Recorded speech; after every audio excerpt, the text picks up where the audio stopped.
Bienvenidos al conversatorio sobre calidad e inocuidad de alimentos. La Academia Colombiana de Ciencias Veterinarias, con el apoyo del Consejo Profesional, ha venido trabajando en su misión en conocer, comprender las características del sistema alimentario en Colombia. Por esta razón, hemos venido desarrollando algunas actividades relacionadas con agroecología, relacionadas con la protección de los ecosistemas, con el ahorro del agua y en general con todos los procesos que requieren la base fundamental de un sistema alimentario. Dentro de nuestras experiencias y de los académicos que están siempre con proyectos de diferente naturaleza, pero todos enfocados a darle una ayuda, diríamos, a todo lo que es el sistema de educación en todos sus niveles, empezando por cuáles han sido las fortalezas que hemos tenido con trabajo comunitario en lo que significa la construcción de los alimentos. Y con base en esto, muchos interrogantes han surgido y dentro de ellos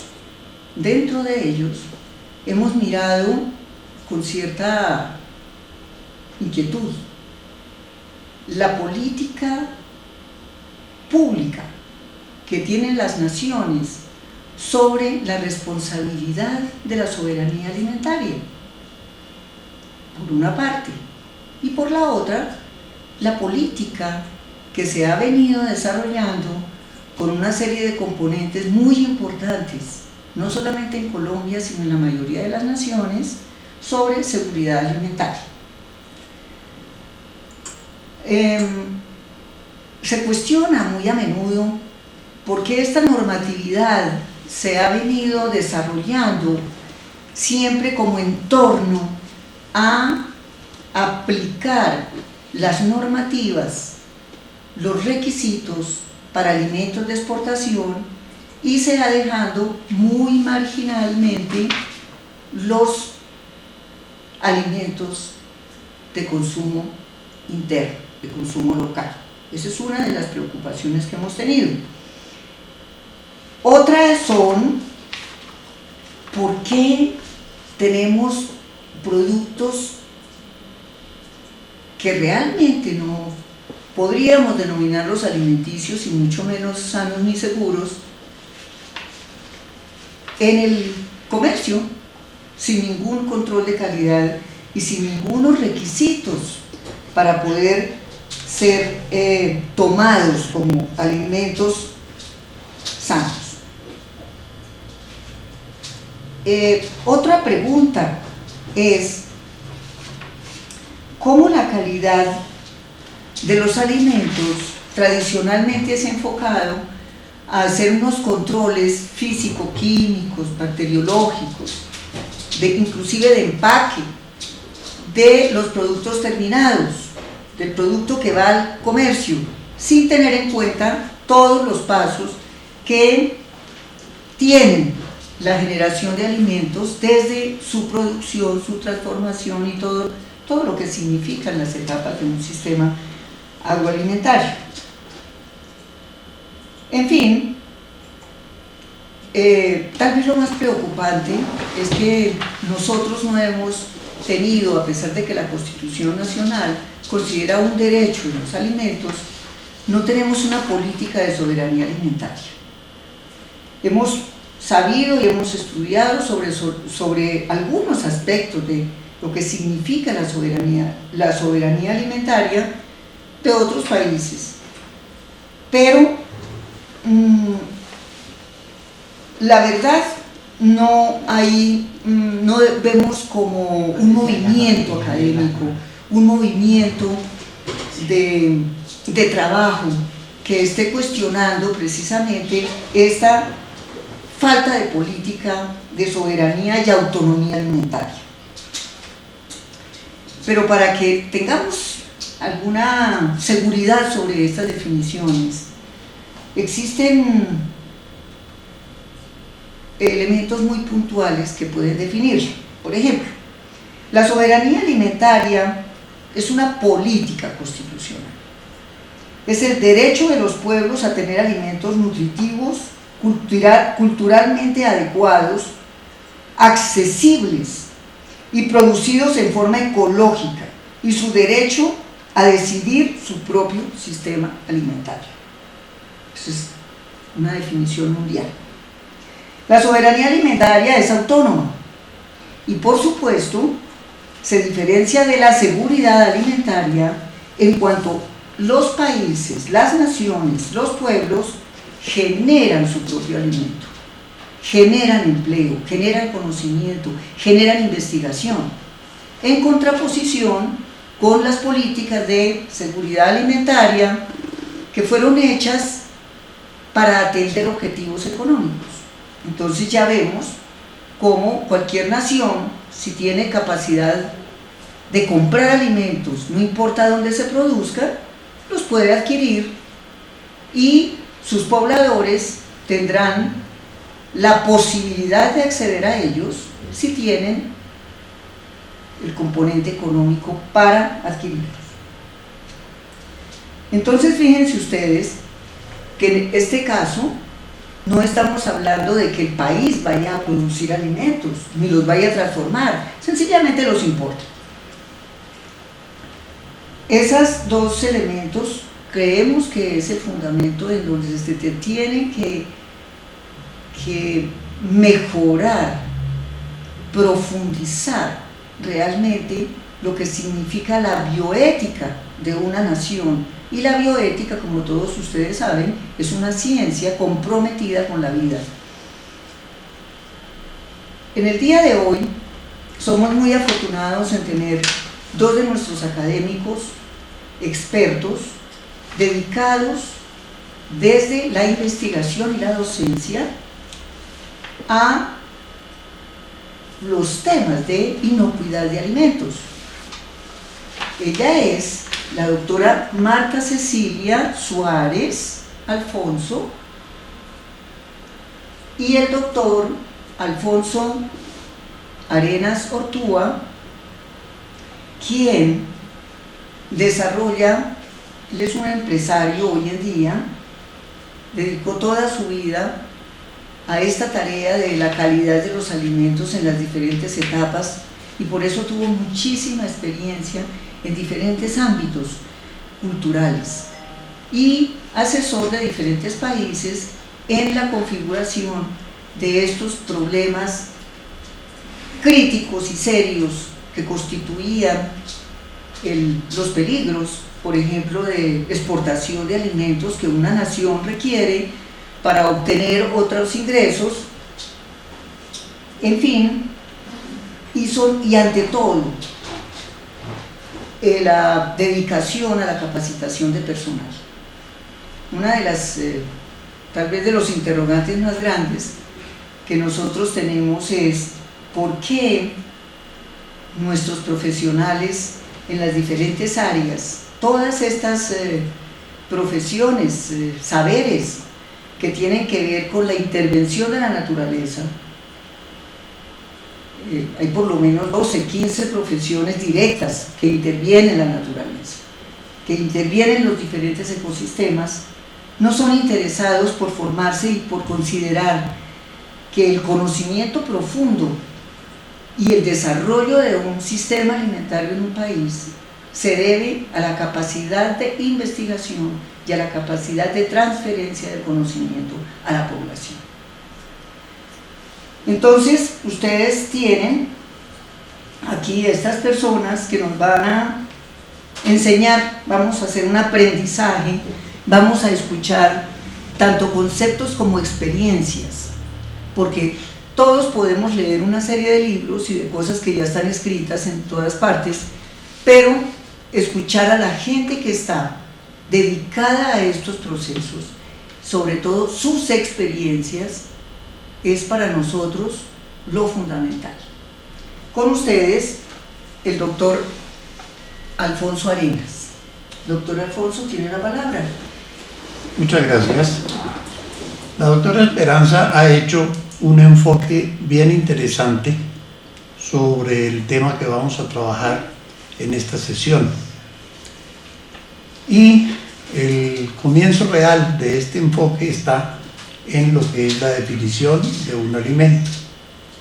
Hay múltiples definiciones de alimentos, pero hay alguna con la que nos hemos quedado y que se refiere a que el alimento es un alimento o cualquier sustancia que se toma o recibe un ser vivo para su nutrición. Es un componente esencial de la vida, desde el nacimiento hasta la muerte, porque proporciona toda una mezcla compleja de sustancias químicas que hace posible que el cuerpo construya y mantenga sus órganos y le suministra también la energía para desarrollar las actividades requeridas. Además de esto, tiene un componente que es fundamental y debe ser agradable para el consumidor. De esta definición se desprenden una serie de factores que vale la pena contemplar. Hay unos desafíos que nos están marcando las características frente a la calidad y frente a la inocuidad de los alimentos. Primero de ellos es la globalización, con el concepto de libre comercio de alimentos, con el concepto de competencia frente a producciones mucho más intensivas y a producciones de pronto mucho más tecnificadas. Paralelamente con esto, la liberación arancelaria implica la necesidad de, económicamente, los productores se nivelen para poder hacer una competencia y para poder expandir sus mercados. Tenemos acuerdos sanitarios y acuerdos sobre medidas sanitarias y fitosanitarias que nos enmarcan en una serie de procedimientos de obligatorio cumplimiento. Pero además hay otra cosa que es muy importante y es el consumidor. El consumidor se ha vuelto mucho más exigente. El consumidor aprendió a leer.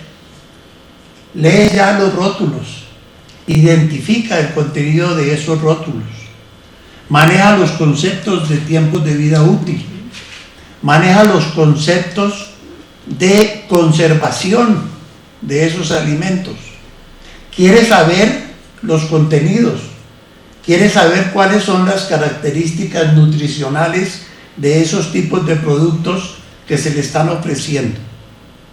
Hoy el consumidor es un personaje con muchas facetas. La producción de alimentos de hoy ya no es una producción general, es una producción específica con enfoques específicos. Hoy tenemos alimentos para niños, tenemos alimentos para adultos, tenemos alimentos para hipotensos, para hipertensos, tenemos alimentos para personas que sufren de algún tipo de problema de disminución de sus características de inmunología. Y los fabricantes de alimentos están en la obligación de hacer ese tipo de suministros. Hoy el consumidor, que es cada vez más exigente, hace frente a los productores generando reclamos, hace frente a los productores exigiendo una gran claridad y una gran calidad en todo aquello que se le están ofreciendo. Factores fundamentales en el alimento: su calidad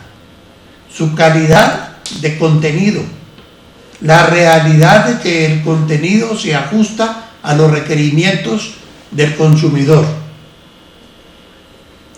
que sea fácil de almacenar, que sea fácil de mantener, que sea fácil de transportar, y que con todos estos aspectos mantenga una característica importante que hoy es una exigencia y se refiere a la vida útil de ese alimento.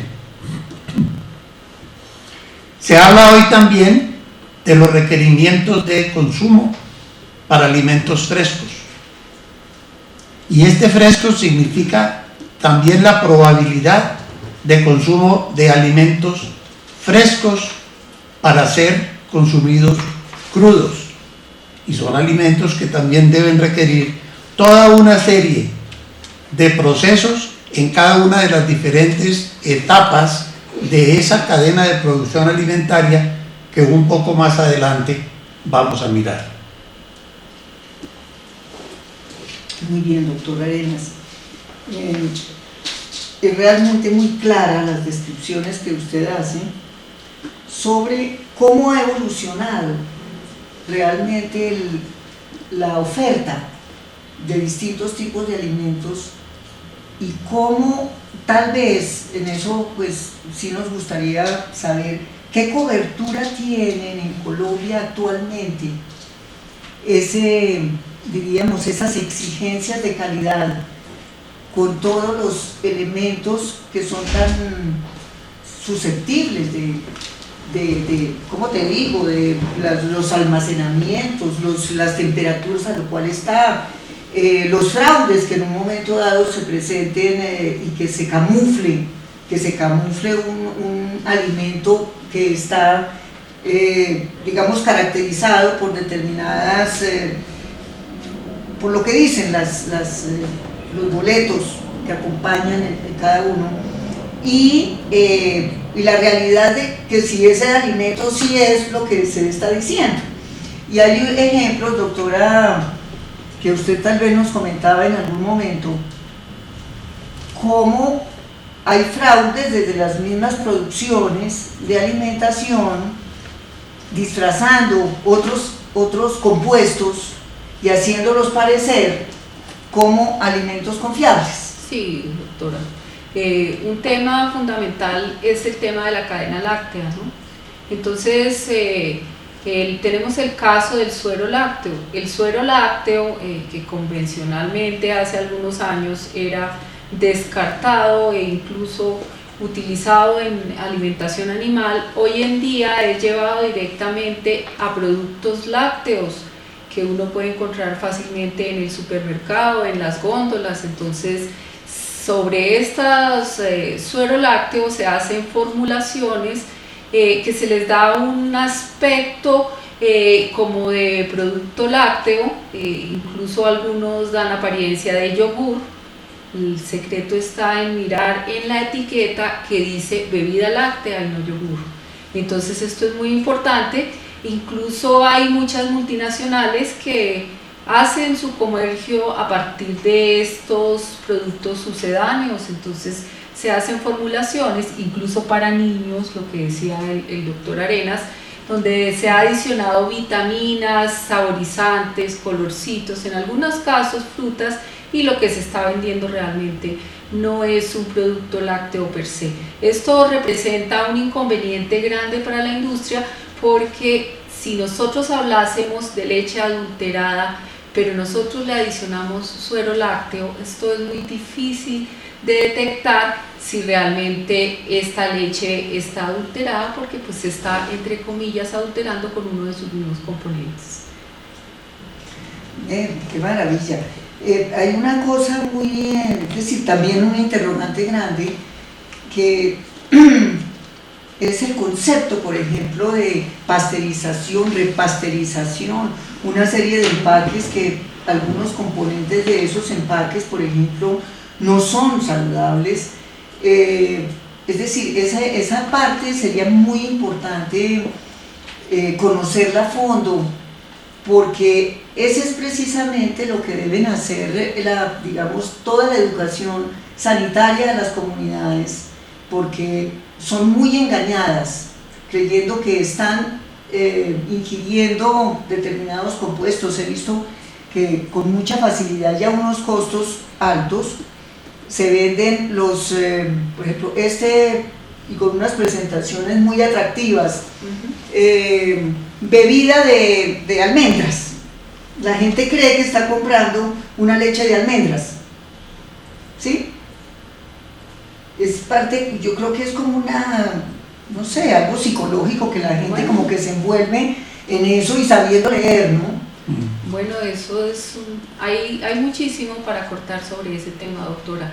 Eso tiene muchísimo que ver con la tecnología de alimentos, ¿no? Entonces realmente uno puede encontrar productos donde dice sabor artificial muy similar al natural. Eso quiere decir que yo en el mercado tengo limonadas que no tienen limón, y tengo quesos que no tienen leche, ¿no? Entonces ha habido esa inquietud por parte incluso de algunos estamentos oficiales en que aquellos alimentos que no, por decir algo que no deberíamos tener en un supermercado, en la góndola de los quesos, quesos que no son quesos. No deberíamos tener al lado de los yogures que no son yogures, sino que son bebidas lácteas. Desafortunadamente, aunque es un deber del sector oficial dar información y capacitación a las personas sobre cuáles son los alimentos más apropiados para consumir, desafortunadamente esta información no siempre está disponible y en muchos casos ni siquiera las personas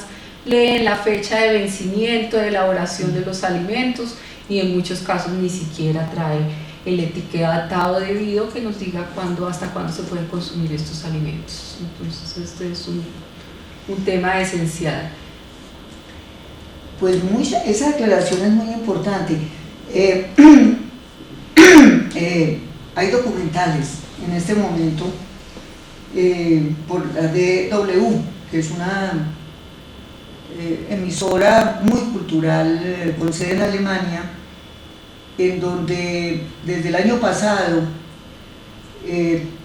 ya las comunidades, es decir, los estados también están preocupados porque consideran que muchos de las fechas de vencimiento, que son tan cortas, ¿cierto?, son muy aprovechadas por los productores para dinamizar los mercados, ¿no es cierto?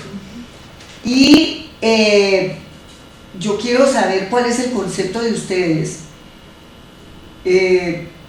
sobre una serie de operaciones, una serie de decisiones que exactamente creo que en Alemania y en Francia están haciendo, de mirar una serie de productos con unas vigencias X y no desecharlas, sino seguir utilizándolas con la seguridad de que no son nocivas, muchas de ellas en determinadas temporadas, ¿cierto? Sea invierno, por ejemplo, donde hay excedentes de determinados tipos de alimentos, rebajan los precios a ese tipo de alimentos que consideran ellos que, aunque está la fecha de vencimiento, comprueban de que son perfectamente sanos, diríamos, son útiles. ¿Qué consideran ustedes respecto a eso cuando vemos que en el mundo hay demasiados alimentos para botar y tanta deficiencia de alimentos para la gente, con el agravante que no tenemos soberanía alimentaria, sino sencillamente una política económica? Mira, en este tema hay una cosa que es bien interesante y es la interpretación de lo que es la vida útil de un alimento. Cuando estamos hablando de vida útil de un alimento, estamos diciéndole al consumidor, es el tiempo durante el cual usted está seguro que va a recibir un alimento que no ha modificado sus características de calidad. Es decir, que no ha modificado calor, sabor, color, olor, textura y que conserva todavía todos los elementos de contenido nutricional. En la medida que los alimentos van teniendo vigencia, existe en algunos la probabilidad de que se vayan afectando sensorialmente. Y en el momento que se comiencen a afectar sensorialmente, empiezan a perder esa vida útil específica. Hay un concepto un tanto equivocado cuando se habla de vida útil, y es de que si el producto se vence hoy, mañana ese producto está pleno de microorganismos, de bacterias, de toxinas y de cuantas cosas son posibles, y eso es lo que hace que no se deba consumir. Eso no es tan cierto. Cuando se pierde la vida útil es porque se han perdido características de calidad que hacen que el alimento no genere esa atracción para el consumidor. Colombia tenemos algunos ejemplos y algunos modelos que son interesantes, que ya se están trabajando, aunque no se hace mucha comunicación.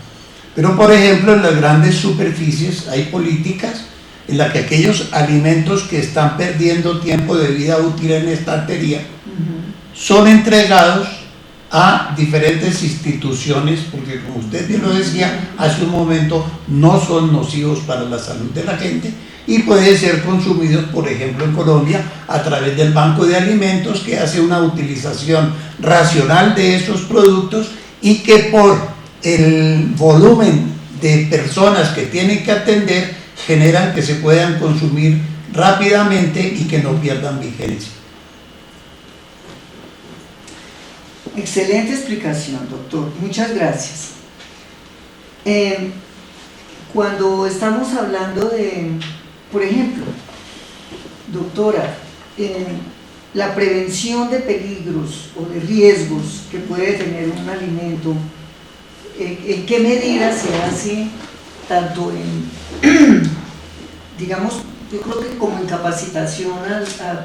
Cuéntenos cómo Sí, doctora, se realiza pues esos realmente procesos. en Colombia desafortunadamente hay una gran desinformación sobre los peligros que pueden estar presentes en los alimentos, ¿no? Las personas usualmente piensan que solamente pueden ser bacterias. Sin embargo, nosotros en los alimentos podemos tener peligros químicos, pesticidas, otro tipo de sustancias químicas, detergentes e incluso muchos de los aditivos que están presentes en los alimentos pueden llegar a constituirse en peligros. También tenemos unos peligros que aún no han sido definidos claramente, como es el caso de los organismos genéticamente modificados. También podemos tener otro tipo de peligros como los tóxicos naturales que hay en algunas plantas que nosotros consumimos convencionalmente, en la papa, en las mismas leguminosas que tienen factores antinutricionales, y no existe la suficiente información sobre cuáles son los alimentos más apropiados desde el punto de vista nutricional y desde el punto de vista de inocuidad que nosotros debemos consumir.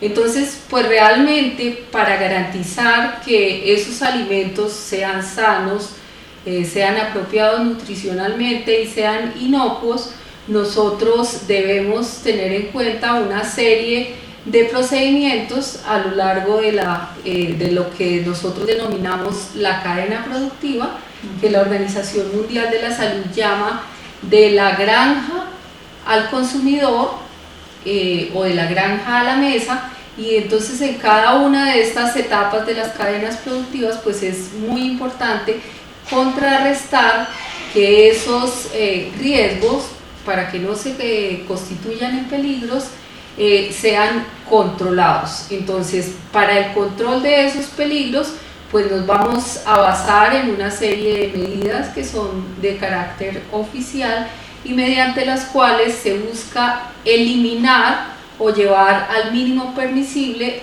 todos esos peligros que pueden ser bacterias, para mencionar algunas: Salmonella, E. coli 157H7, estafilococo, pesticidas, residuos de medicamentos veterinarios, e incluso en algunos casos podemos tener cuerpos extraños, alambres, vidrios, que se van a diseminar desde la producción primaria, la finca, hasta etapas ulteriores, hasta que llegan al consumidor. Pues esto es un tema bastante complejo que involucra el concurso, la participación de muchísimas personas, de los productores, por supuesto, de los industriales, de los gremios, de personas que le prestan servicios a ese sector productivo, y por supuesto del sector oficial, que le corresponde sacar las normativas y las medidas que permitan que esto sí se cumpla, y finalmente pues una capacitación de la cual debe ser objeto el consumidor, para que el consumidor sepa exactamente cuáles son los alimentos más apropiados. Esto en Colombia pues todavía está empezando. Tenemos otros países donde los alimentos que son considerados de mejor calidad son alimentos mínimamente procesados y alimentos orgánicos. Doctora, hay una frase que dijo la doctora, importantísima, discúlpeme que interrumpa, pero que vale la pena reforzarla un poquito. Yo la complemento con otra frasecita que dice, antes de comer, cierra la boca y abra los ojos. Y la doctora decía que estamos trabajando con base en un muy buen componente que significa el cuidado que hay que tener de la granja hasta la boca. Entonces aparecen actores que son importantes dentro de este proceso. Aparecen actores y aparecen factores.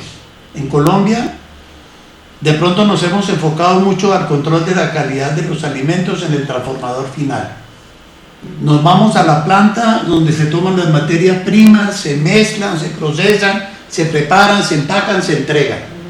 Pero todo lo que viene de antes no tiene una mayor vigilancia y por tanto los peligros de los que la doctora hablaba hace un momento, que pueden ocasionarse en el mismo lugar de origen de los alimentos, en el campo, van pasando por todas las diferentes etapas de producción y al final, en la transformación final, no pueden ser controlados y llegan hasta el consumidor. Hay instituciones que yo pienso que no se han involucrado mucho dentro de estos procesos. Nosotros tenemos ligas de consumidores, pero además de unos cuantos anuncios o avisos que uno a veces ve por televisión, esas ligas no tienen una injerencia un poco más directa en todo aquello que todos sus afiliados van a consumir, porque tampoco tienen la información necesaria sobre esos productos que van a consumir. Como más adelante seguramente vamos a tener un campo para hablar de las diferentes etapas en la producción de alimentos, yo pienso que ahí podríamos reforzar un poco más estos conceptos, pero sí quería hacer notar lo válido de lo que la doctora Marta nos acaba de comentar. Excelente. Yo pienso que, así como nos comenta la doctora Marta, sobre esos peligros de orden biológico, físico y químico y de todo es decir, de todas las existencias, todo lo que existe es un contaminante que puede ser absolutamente peligrosísimo para todas las especies, no solamente para el humano. Entonces, yo recuerdo una experiencia que tuvimos en el Ministerio de Salud, doctor Arenas, no sé, que había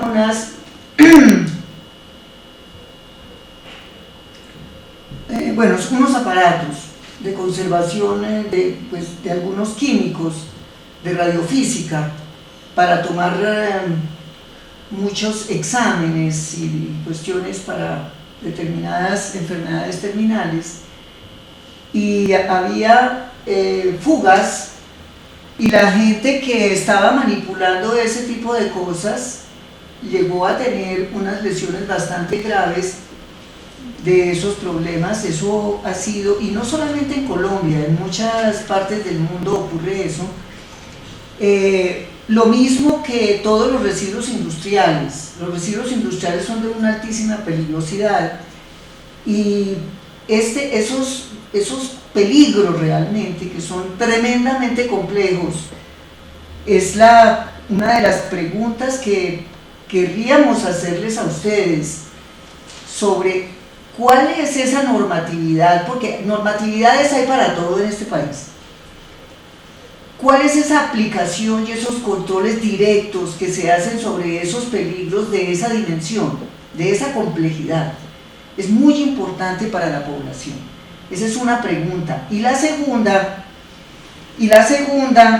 me encantaría también que comentáramos las diferentes etapas, haciendo énfasis grande en lo que es los ecosistemas, porque es que los ecosistemas son la base fundamental de la generación de un sistema alimentario. Entonces, esas dos preguntas nos parecen muy importantes para nuestra audiencia. A ver, ¿cuál va a empezar? ¿Doctora Arenas, doctora Marta?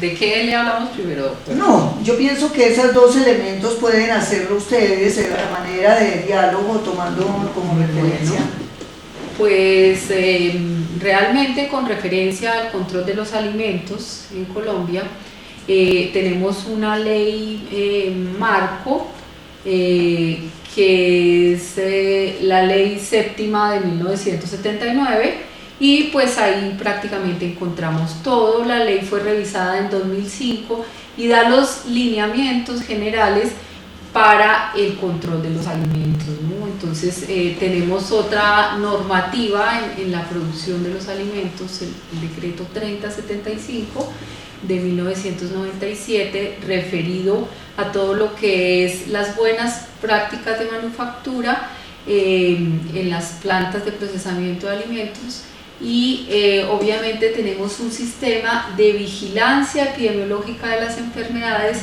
y de vigilancia de los alimentos. Sin embargo, doctora, yo le quisiera contar a usted algo muy interesante, un proceso que está pasando en el país, y es que a raíz de todo el acuerdo de medidas sanitarias y fitosanitarias, en el año 2005 se crea por primera vez el primer documento COMPEX relacionado con una política de sanidad y de inocuidad para las cadenas animales.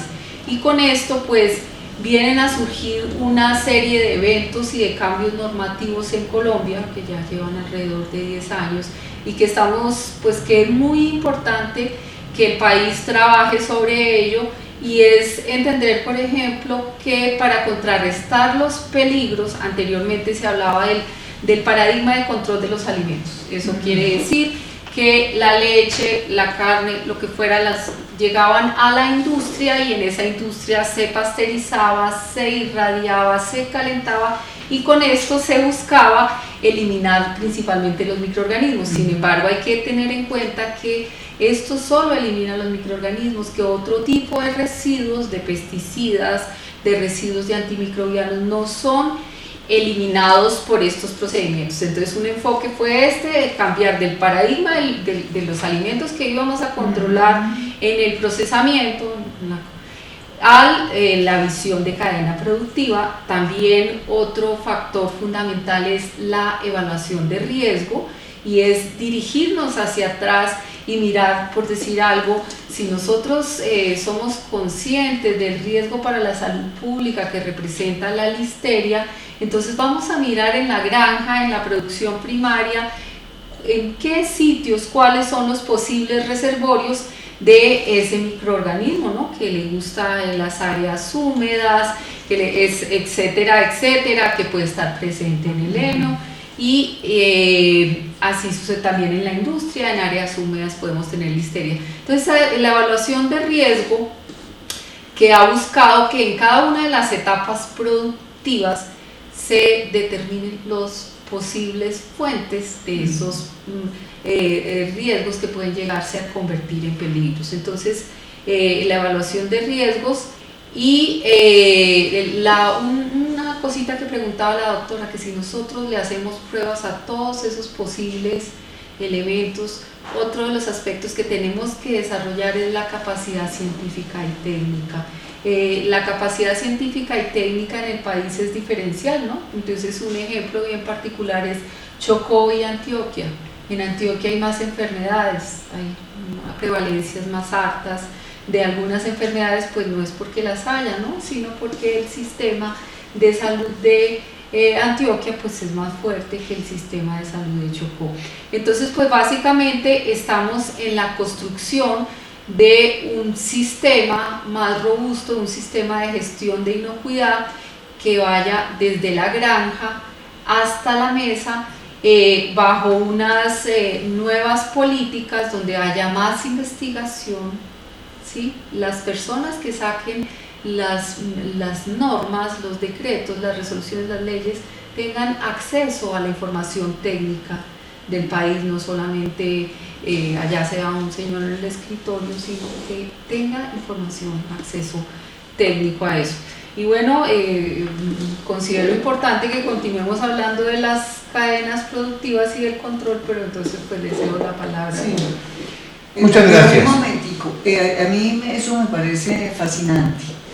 Sin embargo, queda ahí la duda de que seguimos hablando de microorganismos, pero los problemas químicos y físicos y de metales pesados y todo esto en un país en donde ni siquiera tenemos una investigación del uso del suelo y donde la propiedad de la tierra no tiene ninguna importancia, sino es tener un poco de tierra, así no se haga nada con ella, y de verdad no tenemos un estudio serio. ¿Cómo es posible que, por ejemplo, se estén haciendo obras tremendas, monumentales para acabar los páramos?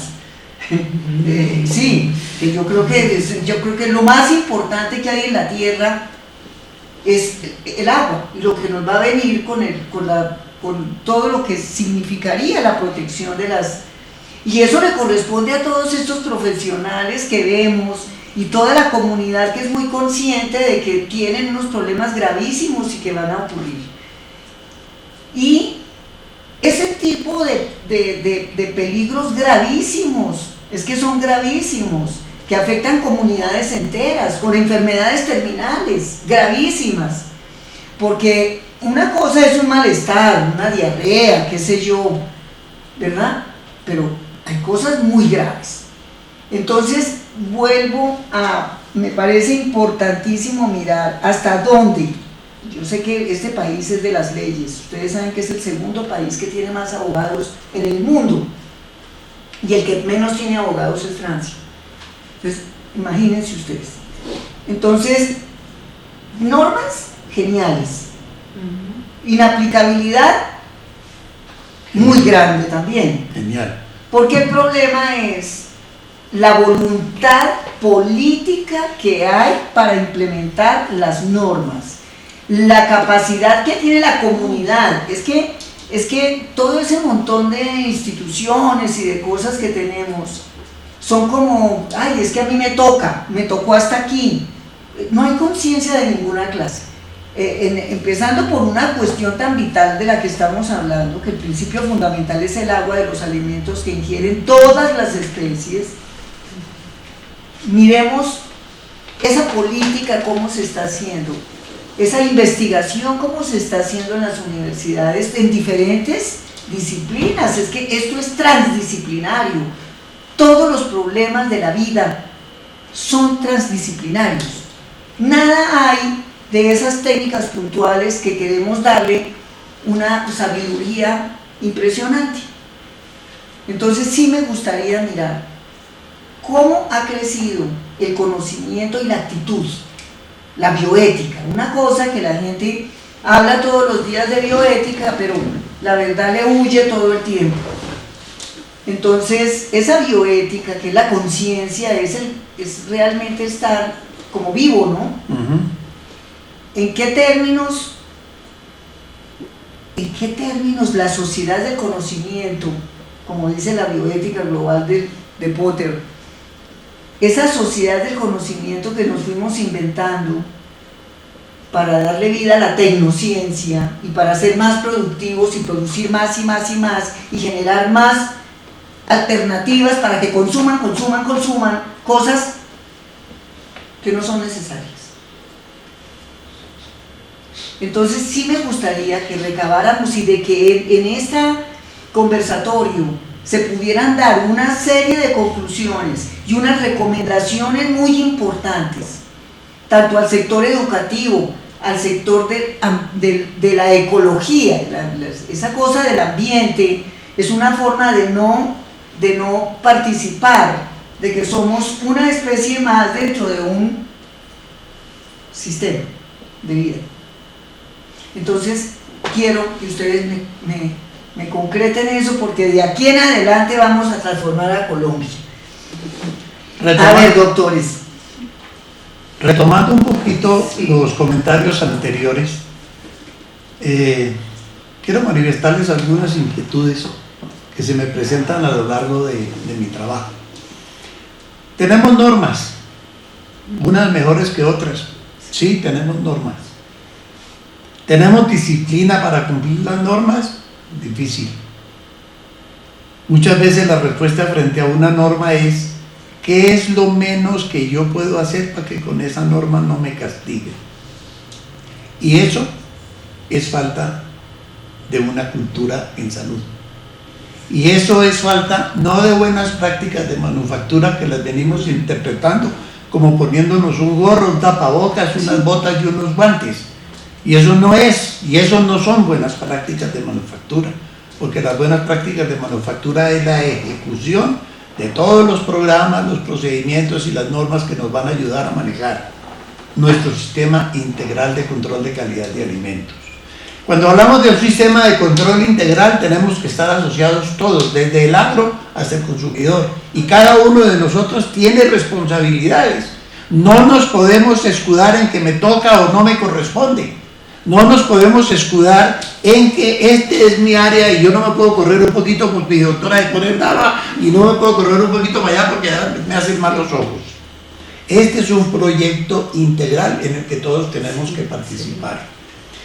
Las normas sí nos sirven, que requieren de pronto alguna revisión, seguramente sí, pero mientras llegan esas revisiones, necesitamos que todo el conjunto de personas que están involucradas en la cadena productiva lo entiendan. Necesitamos que la gente entienda que una cadena no productiva no es solamente el campo, el camión transportador, el transformador y el vendedor final. Dentro de la cadena productiva tenemos, usted lo decía, doctora, los insumos que para la parte agropecuaria se consiguen en cualquier tienda de cualquier pueblo y se venden sin ninguna formulación, donde el que formula es el vendedor, y entonces se hacen aplicaciones extraordinarias que nos van a generar un problema gravísimo.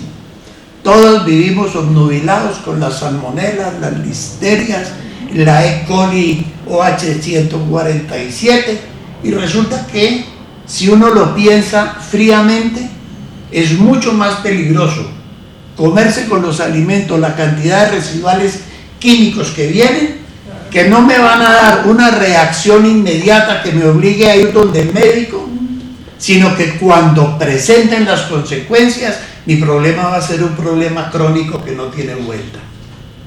Seguimos nosotros enfocados en pelear con las bacterias y con los virus y con los hongos, y perdimos del mapa todos esos peligros serios y tremendos que son las residualidades de inclusive lo que en nuestros propios hogares usamos.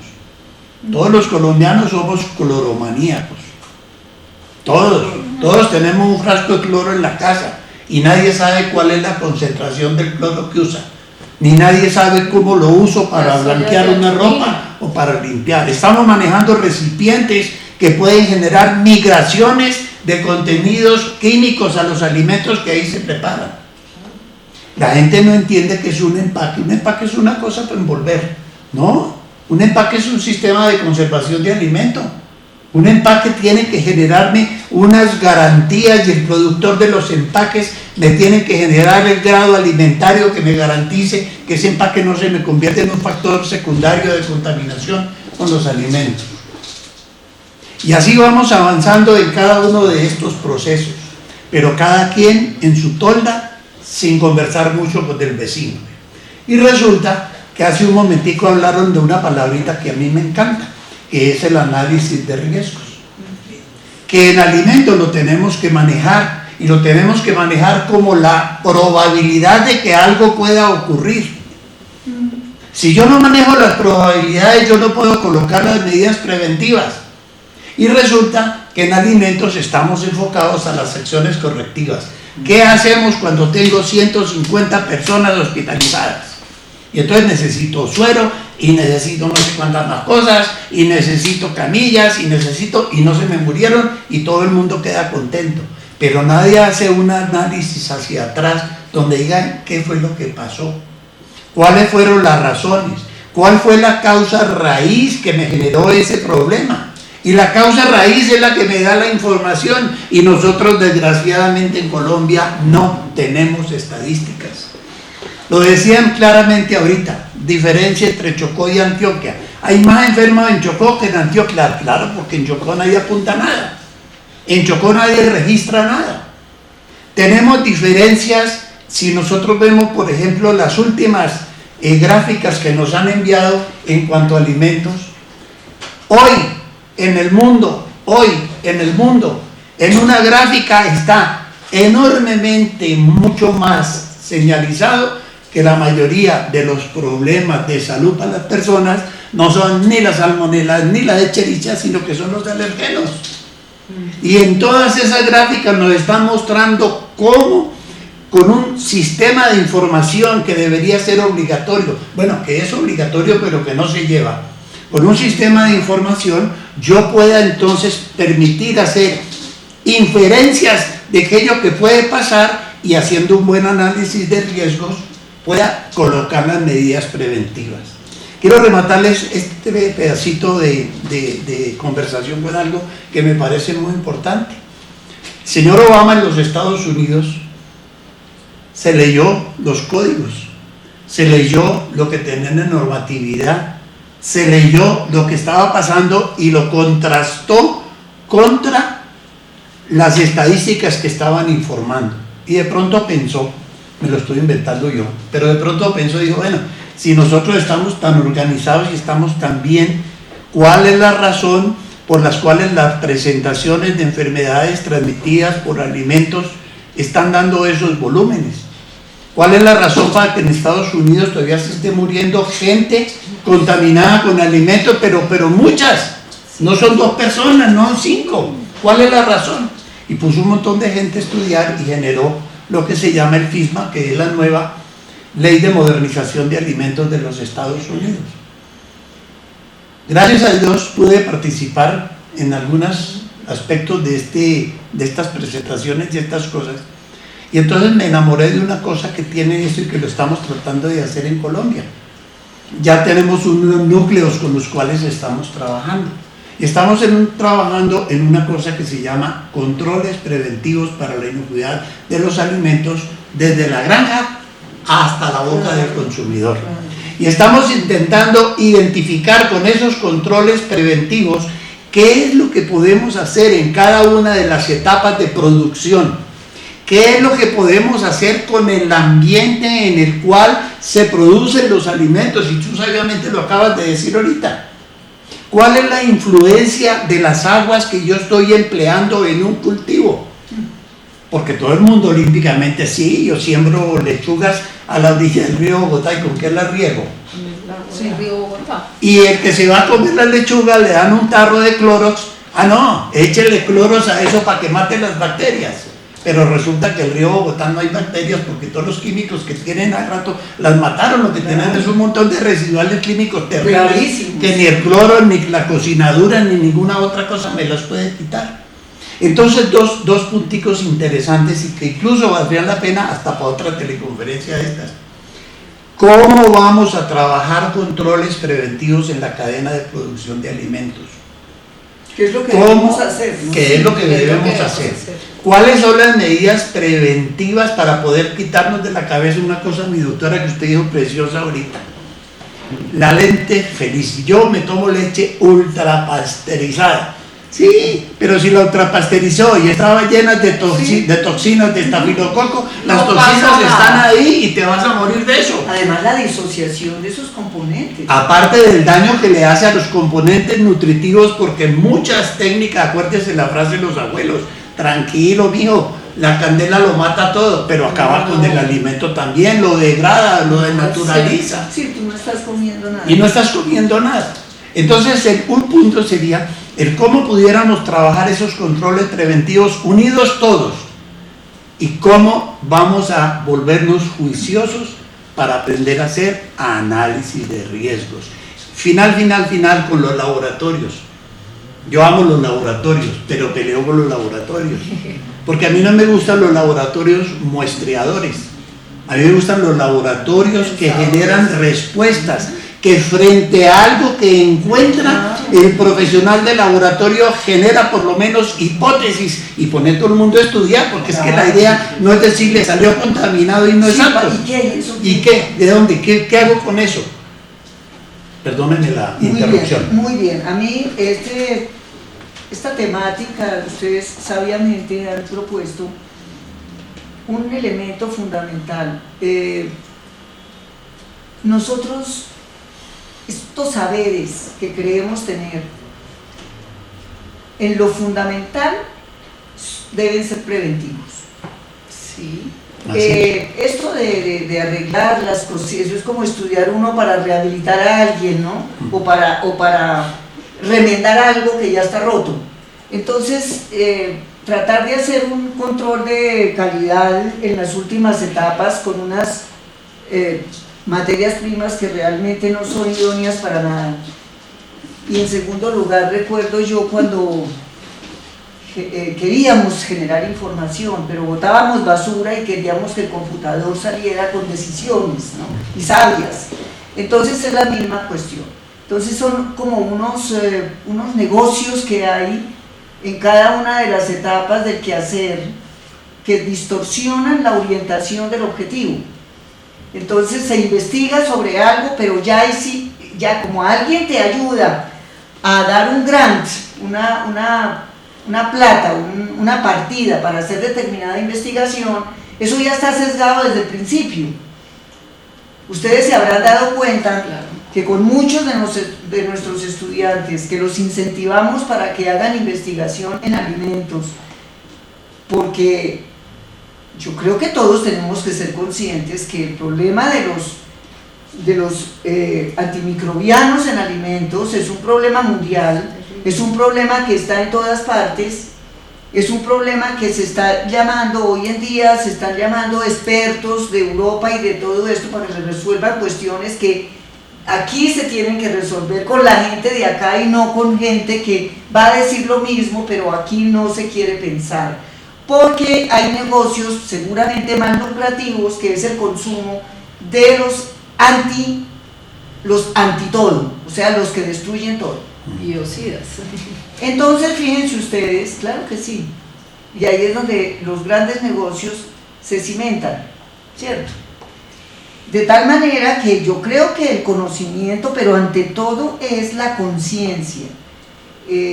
Cuando uno no genera conciencia, yo creo que las universidades, como dice el profesor Sergio de Subiría, que acaba de hacer un libro muy importante sobre si la universidad no está de cara a la sociedad, no está resolviendo los problemas sociales, no tenemos nada. Te puedo hacer una acotación. Llevo 30 años trabajando con pasantes de diferentes universidades y de diferentes profesiones. Y cada día los chinitos salen más desamparados a la vida. Cada día los chinitos salen menos pensantes, menos investigadores. Cada día a los muchachitos los sueltan al mundo. Antes los soltaban con pañales, ya los sueltan sin pañal. Hoy los niños son felices trabajando en una planta de alimentos y tienen un pHímetro, un termómetro y un comparador de cloro.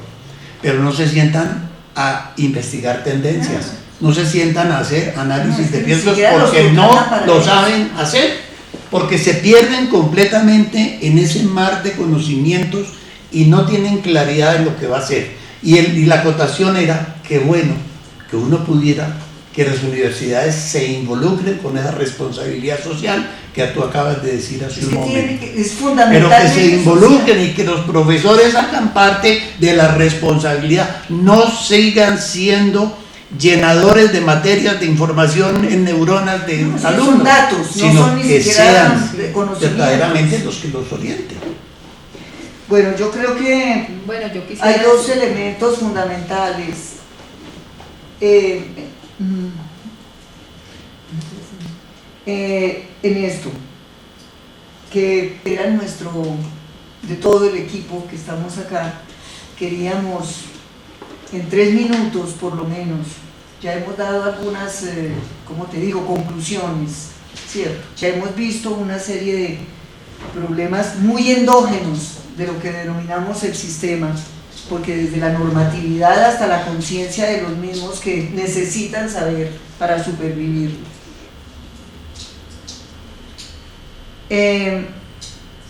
Y esas conclusiones y esas recomendaciones que tenemos que hacer, ¿sí? A todos estos sectores, porque todas las instituciones quieren ser dueñas de determinadas partecitas pequeñitas, ¿no? Pequeñitas, pero no crean ningún lazo sistémico, porque la información, todo tiene que ser sistémico, no puede ser a pedazos, ni en etapas, ni en tricitos o en tiempos X. Entonces sí, para mirar esta sesión tan importante que hemos tenido, queremos dar algunas,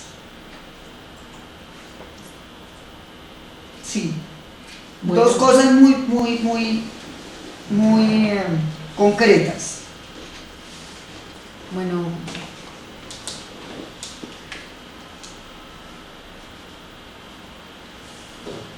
realmente pues el tema de los alimentos es un tema complejo. Además, el tema del control de los alimentos es aún muchísimo más complejo.